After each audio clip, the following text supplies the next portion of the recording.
রয়েছে, ছাত্র সংখ্যাও ভালো। প্রাথমিক বিদ্যালয়ের মতো সময় মেনে পড়ানো, বহির্মূল্যায়ন, বার্ষিক ক্রীড়া প্রতিযোগিতা, মিড ডে মিল রয়েছে, সবই। নেই শুধু বেতনের পরিকাঠামো। 1998 থেকে 99 সালে পশ্চিমবঙ্গে শুরু হওয়া শিশু শিক্ষা কেন্দ্রের শিক্ষক শিক্ষিকাদের বেতন আজও 5,954 টাকা। এমএসকে অর্থাৎ মাধ্যমিক শিক্ষা কেন্দ্র হলে বেতনটা 9,000 কিছু বেশি। প্রাইমারি স্কুলের শিক্ষকদের সঙ্গে পড়ানোর কোনো ফারাক না থাকলেও রাজ্য সরকারের শিশু শিক্ষা মিশনের অন্তর্গত স্কুলগুলিতে যারা প্রায় 20 বছর ধরে পড়িয়ে আসছেন তাদের জোটেনি শিক্ষকের তকমাটুকুও। সরকারি খাতায় ওরা সহায়ক সহায়িকা। সম্প্রতি প্রাইমারি শিক্ষার নিয়ম মেনেই ডিএলএড এর কোর্সও করানো হয়েছে শিশু শিক্ষা মিশনের অন্তর্গত সহায়ক সহায়িকাদের, কিন্তু ভাতা সেই মানধাতার আমলেই পড়ে রয়েছে। মমতা বন্দ্যোপাধ্যায় সরকার ক্ষমতায় আসার পর civic, police, home guard, para teacher, আশাকর্মী নিয়োগ করেছে। কয়েক বছরের এইসব চাকরিতে থাকা কর্মীদের বেতন বেড়েছে অনেকটাই। 2013 সালে কোনো রকম লিখিত পরীক্ষা ছাড়াই সিভিক ভলেন্টিয়ার্স নিয়োগ করেছিল রাজ্য সরকার। তখন তাদের ভাতা বাবদ দেয়া হতো 3,000-এর কিছু কম টাকা। শেষ 5 বছরে ধাপে ধাপে বেড়ে তা 8,000 টাকায় দাঁড়িয়েছে।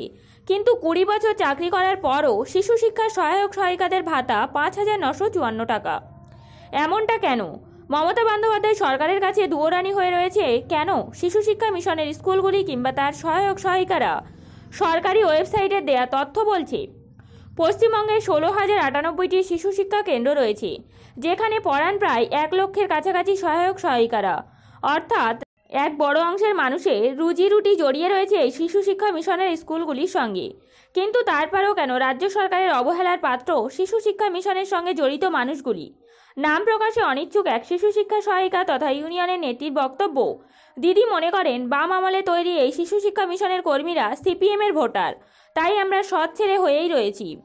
এই মুহূর্তে শিশু শিক্ষা সহায়ক সহায়িকাদের অধিকার নিয়ে লড়াই করা মঞ্চটি কিন্তু তৃণমূলের দখলেই। নাম প্রকাশে অনিচ্ছুক যে সহায়িকা বেতন পরিকাঠামো নিয়ে আক্ষেপ করেছিলেন, তার বক্তব্য, আমরা সবাই তৃণমূল করি, কিন্তু বাম আমলে তৈরি হওয়াতে আমাদের যত জ্বালা।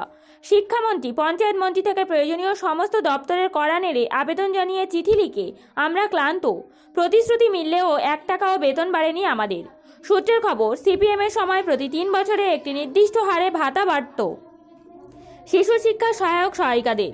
1999 সালের 800 টাকা ভাতা ধাপে ধাপে বেড়ে 2010-এ 5,800 টাকা পৌঁছেছিল বাম আমলেই। তারপর মমতা সরকারের 9 বছরের ভাতা তেমন বাড়েনি।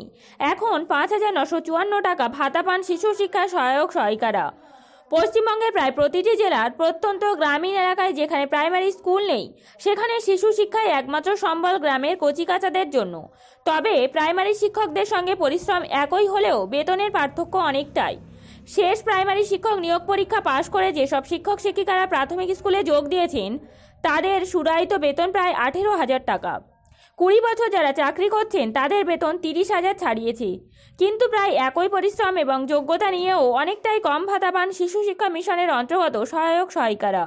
এমনটাই মত ওয়াকিবহাল মহলের। পুরো বিষয়টি নিয়ে বিধানসভার বাম পরিষদীয় দলনেতা সুজন চক্রবর্তীকে প্রশ্ন করা হলে তিনি বলেন, এটা তো পরিষ্কার যে তৃণমূল দলতন্ত্রের সরকার। শুধু শিশু শিক্ষা কেন, যা হয়েছে সব বাম আমলেই হয়েছে। সাধারণ মানুষকে ভিক্ষাবৃত্তিতে অভ্যস্ত করাতে চাইছে এই সরকার। উনি যা ছুঁড়ে দেবেন তাই নিয়ে সন্তুষ্ট থাকতে হবে। শিশু শিক্ষায় যারা পড়ান তাদের যথাযথ বেতন পাওয়ার অধিকার রয়েছে।